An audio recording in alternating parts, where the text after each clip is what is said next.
My parents filed a lawsuit against me. They wanted me to pay for good upbringing and be grateful to them for everything. Hi Reddit. I do not think I have ever told this story in full before, but here it is. I was born in a small, poor town where money was always tight, and opportunities were even scarcer. My childhood was not just difficult, it was miserable. My adoptive parents never hid their disdain for me. In fact, they made it clear from the very beginning that I was not wanted. They would openly tell me, without an ounce of shame, that they only took me in because of social pressure, as if I were some stray dog they had begrudgingly decided to keep. I found out I was adopted when I was 5 years old, not through a heartfelt conversation or a misplaced document, but by accident. I had wandered into the hallway one evening, my small feet silent against the creaky wooden floor, and I heard them laughing. My mother, her voice dripping with amusement, said something about how ridiculous it was that people expected them to actually love me just because they had taken me in. My father chuckled and muttered that I should be grateful they even let me stay under their roof. I stood there, frozen, my tiny hands gripping the doorframe as my stomach twisted into knots. That was the night everything shifted. From that moment on, I understood exactly where I stood in that house. They never saw me as their child, only as an unwanted burden. While their biological daughter, my older sister, was showered with love, gifts, and attention, I was treated like a servant. She had the best clothes, a warm bed, and was encouraged to study and dream. I, on the other hand, was left with scraps. When food was scarce, they made sure she ate first, and if there was not enough left for me, I simply went hungry. There were nights I lay awake with an empty stomach, listening to my sister giggling as she played with whatever new toy they had given her. They forced me to work from a young age. Hard labor was my daily reality. I had to chop firewood, clean the house, take care of the animals, and do any other task they saw fit. If I ever dared to complain, they would mock me, reminding me that they did not have to take me in at all. My father would say that I should be thankful they let me earn my keep. If I made a mistake or was too slow, punishment came swiftly, sometimes in the form of cruel words, other times in ways that left bruises. But the worst part was the loneliness. I had no one to turn to, no one who truly cared. My sister, spoiled and adored, took every opportunity to remind me of my place. She would smirk at me from across the dinner table while she enjoyed a full meal, knowing that I had been given the scraps. She would flaunt her new clothes in front of me while I wore hand-me-downs so tattered they barely held together. She would watch as our parents berated me and never once spoke up for me. I learned early on that in that house, I was alone. By the time I was 12, I had endured more than most people experience in a lifetime. The beatings had become unbearable, my father's hands leaving bruises that never had time to fade before new ones took their place. Hunger was a constant, gnawing ache, and the knowledge that I was utterly unloved weighed on me just as heavily as the physical abuse. I had spent years hoping that something would change, that maybe one day they would see me as more than an unwanted obligation. But nothing changed. If anything, it only got worse. One night, after an especially brutal beating that left my ribs throbbing with every breath, I realized I could not stay there any longer. If I did, I would not survive. My parents would not care if I died, and my sister would not even notice. So I ran. I did not have a plan, only the desperate need to escape. I grabbed an old, too small jacket that barely kept out the cold and left with nothing but the clothes on my back. I did not look back as I stepped into the night and disappeared into the darkness. I made my way to the city, the largest one I could reach on foot. It was overwhelming, loud, and filled with people who did not care about a scrawny 12-year-old wandering the streets. I had no money, no food, and no idea what to do next. My stomach twisted with hunger, and exhaustion made my legs weak, but I kept moving. I quickly realized that survival here would be just as difficult as it had been at home. It did not take long before I found myself in trouble. A man approached me first, then another.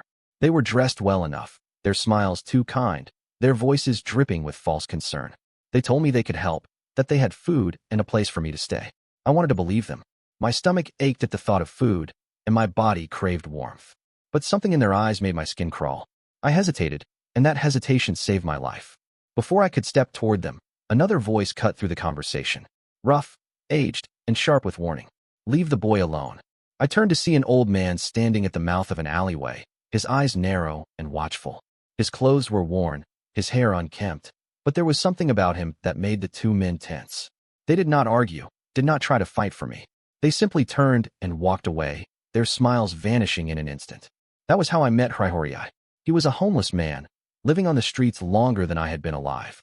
He knew every alley, every hidden place where people like us could find shelter. He saw something in me that day, something that made him decide to help. Maybe it was pity.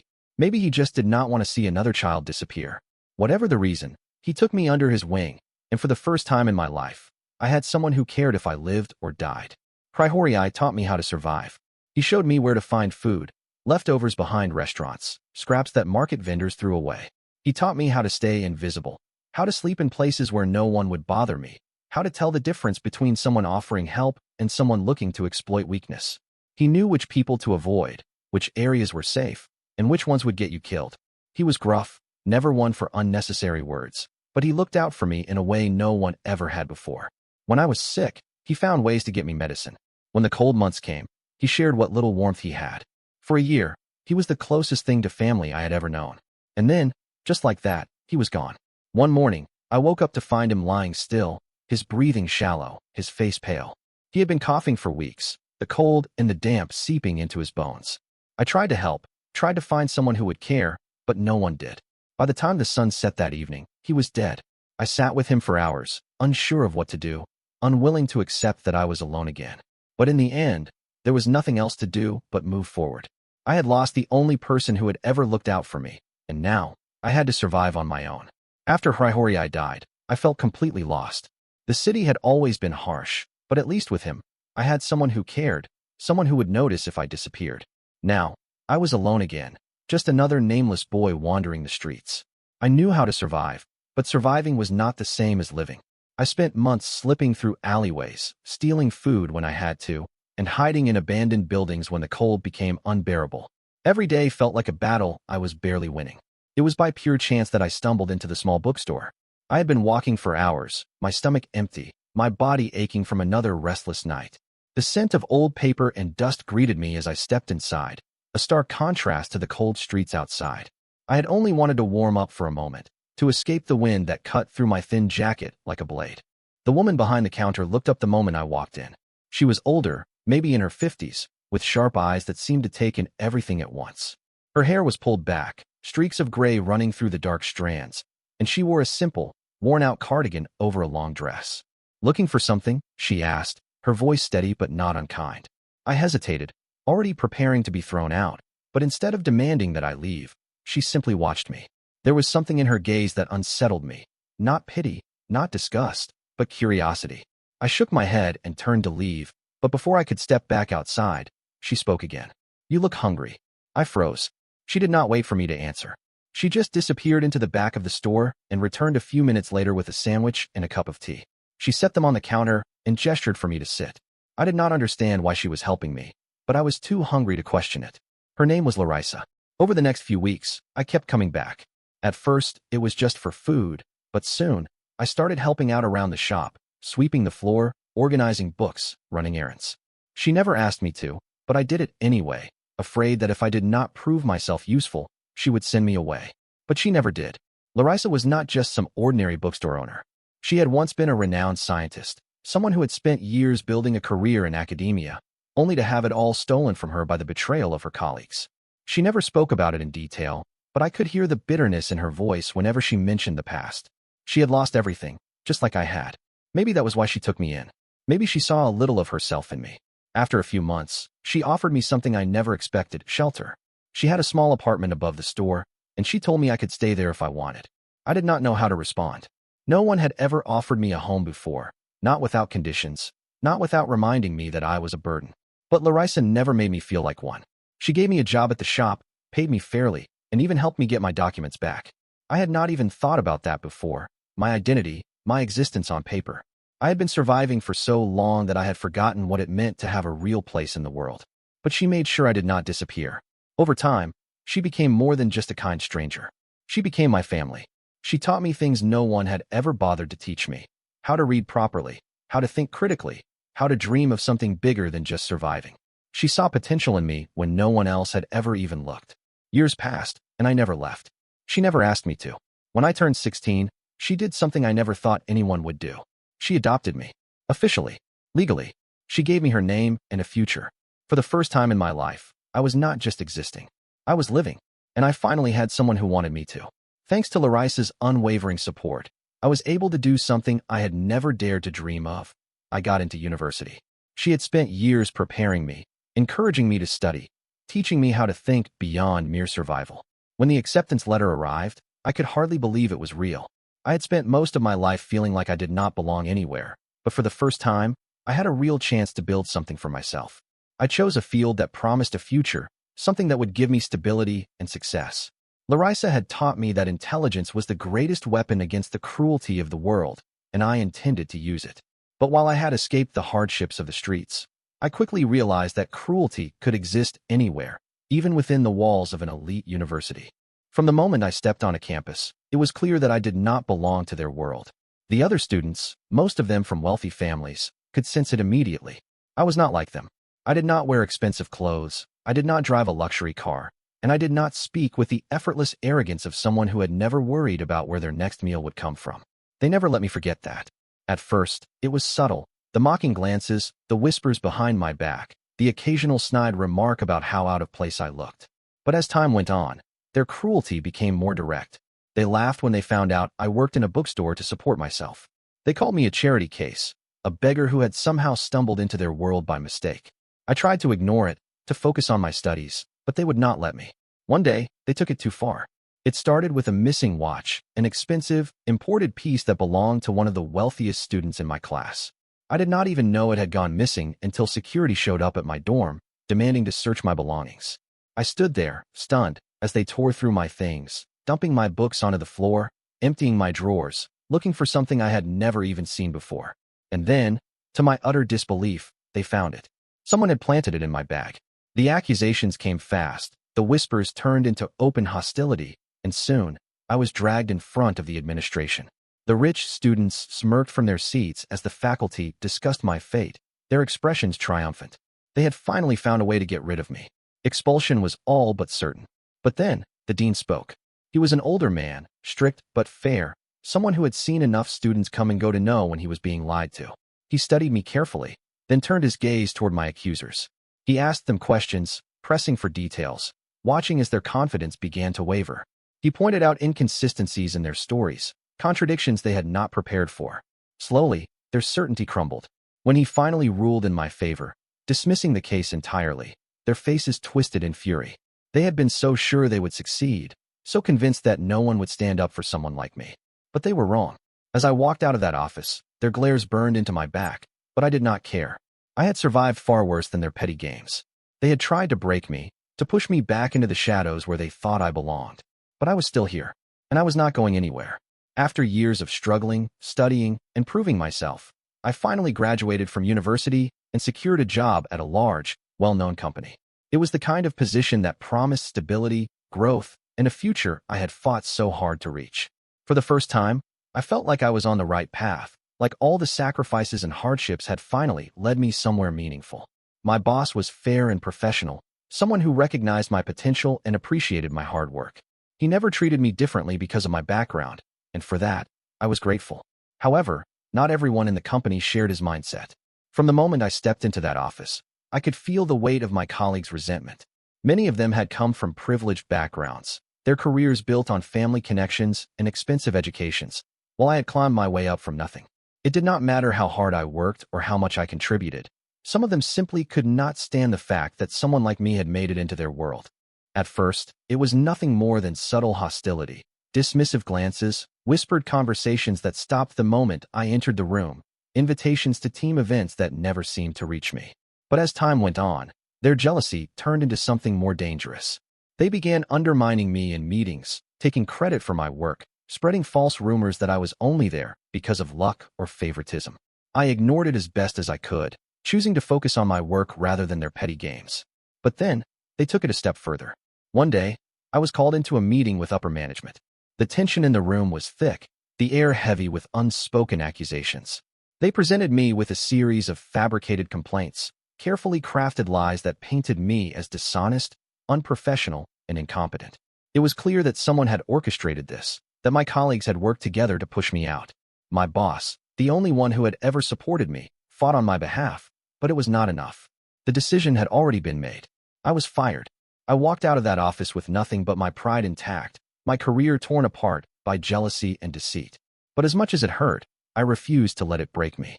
I had been knocked down before, left with nothing more times than I could count, and every time, I had found a way to rise again. This time would be no different.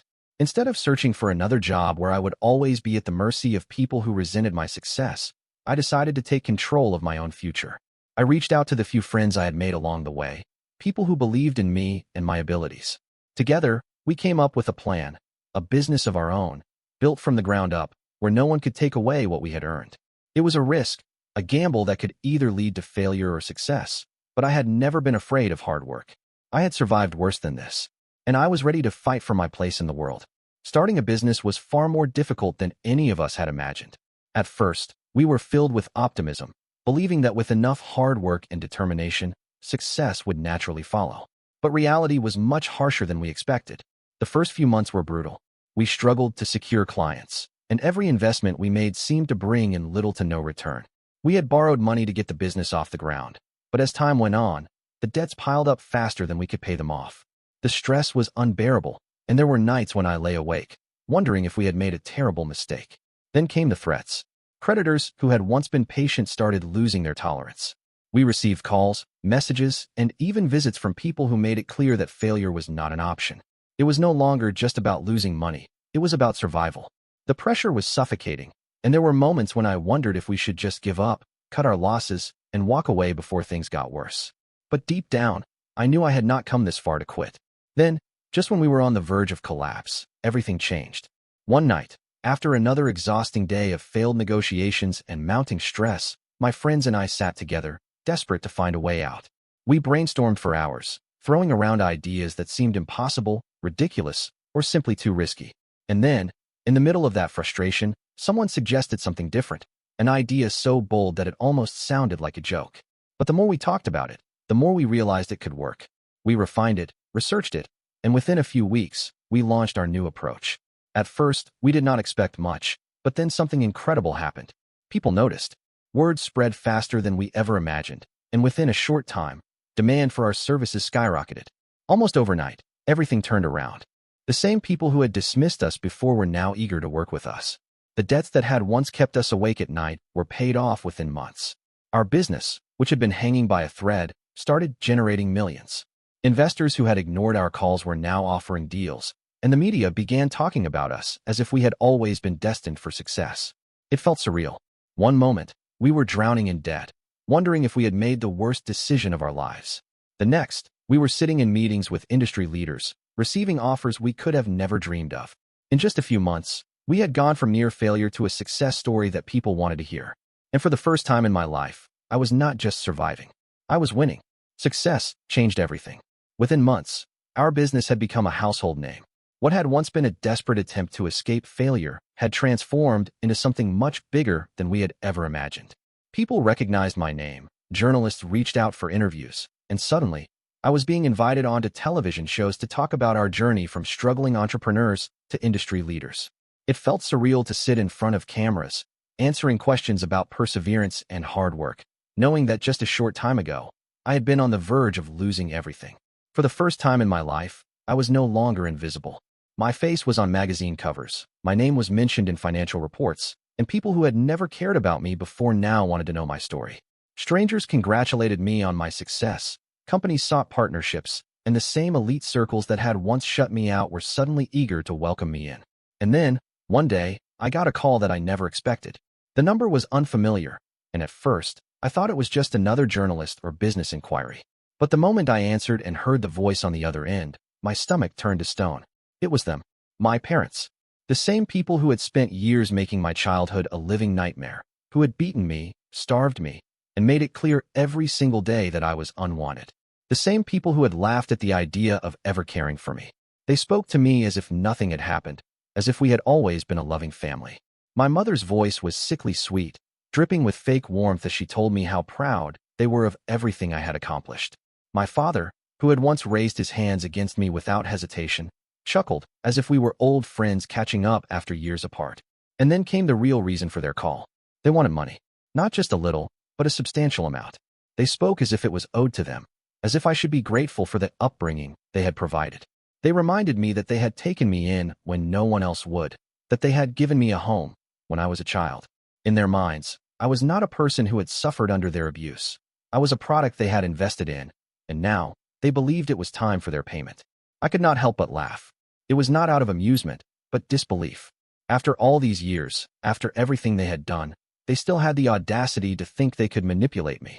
I let them talk for a while, listening to their rehearsed script about family and duty, about how they had struggled financially and needed my help.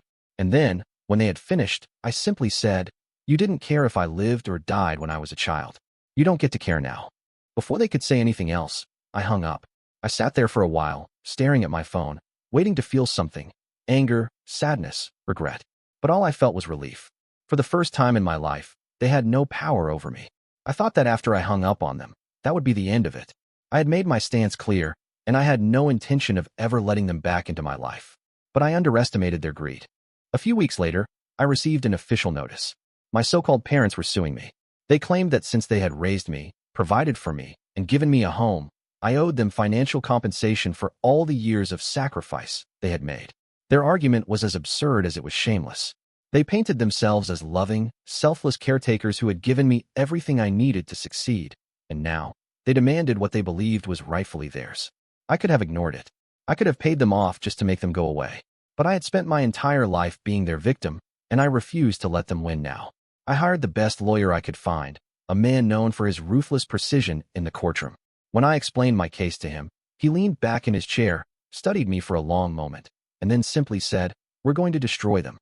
And we did. The trial quickly became a public spectacle.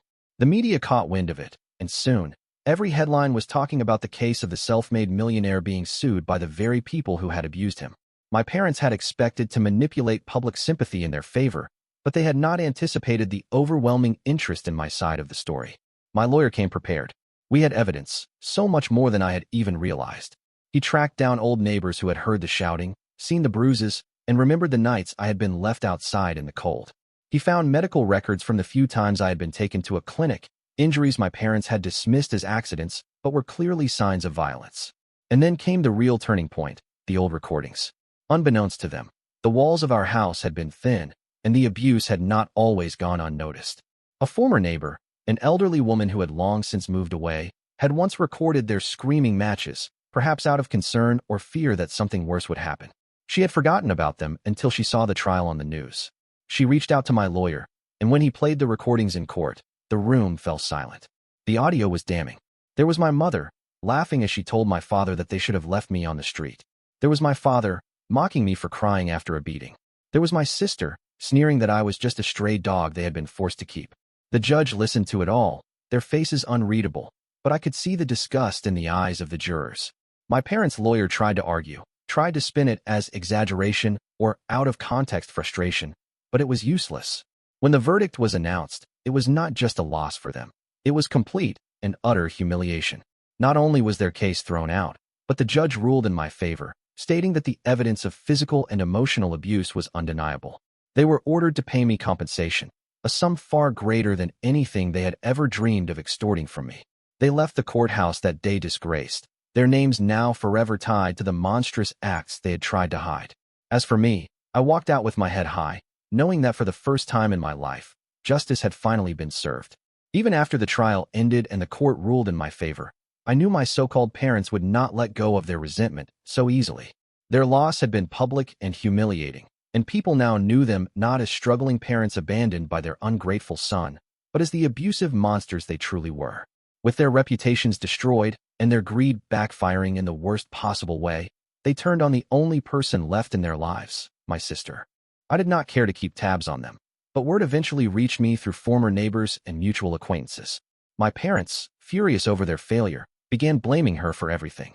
They accused her of not doing enough to manipulate me, of not stopping the trial from happening, of failing to protect their family's dignity. It was almost comical, considering that she had spent most of her life as their favorite, their golden child who could do no wrong.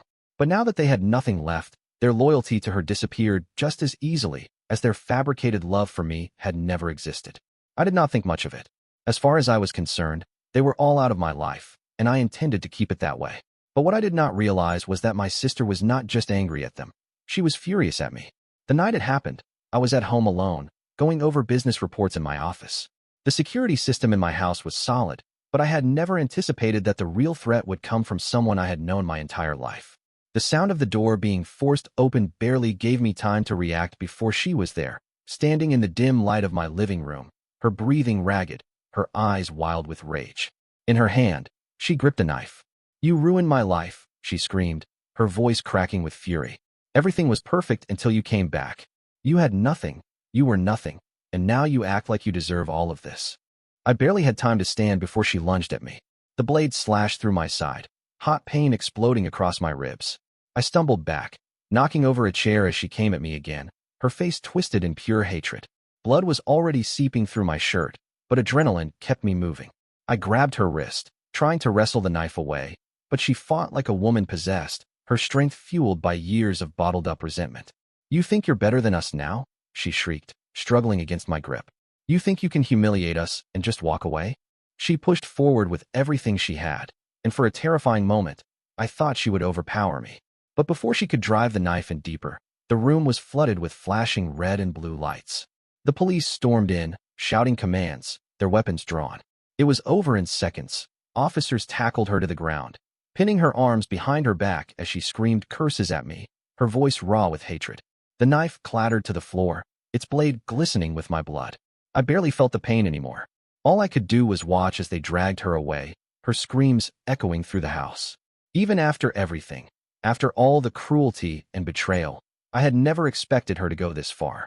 But as I pressed a hand to my bleeding wound, one thought became clear. This was not just a family rift. This was war. I survived. The wound was serious, but not fatal. The doctors told me that if the knife had gone just a little deeper, I might not have been so lucky. I spent weeks in the hospital, recovering not just from the injury, but from the sheer weight of everything that had happened. The attack had made headlines almost instantly, turning my already public story into something even bigger.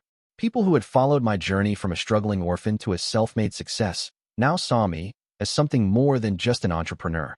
I became a symbol of resilience, of overcoming unimaginable odds, of breaking free from the people who tried to destroy me. Letters, messages, and support poured in from strangers all over the world. People who had suffered their own versions of abuse, betrayal, and cruelty. They told me that my story gave them hope, that it made them believe that no matter where they came from, they too could rise above it. And for the first time in my life, I truly understood that my past no longer had power over me. My so-called parents had lost everything, not just in court, but in the eyes of the world. My sister, once the golden child, now faced the full consequences of her actions. They no longer controlled the narrative. They no longer controlled me. I walked out of that hospital stronger than I had ever been, not just physically, but mentally. The wounds would heal, both the ones on my body and the ones buried deep in my past. But they would no longer define me. I had not just won a legal battle. I had won my future. And this time, I was the one who decided what came next.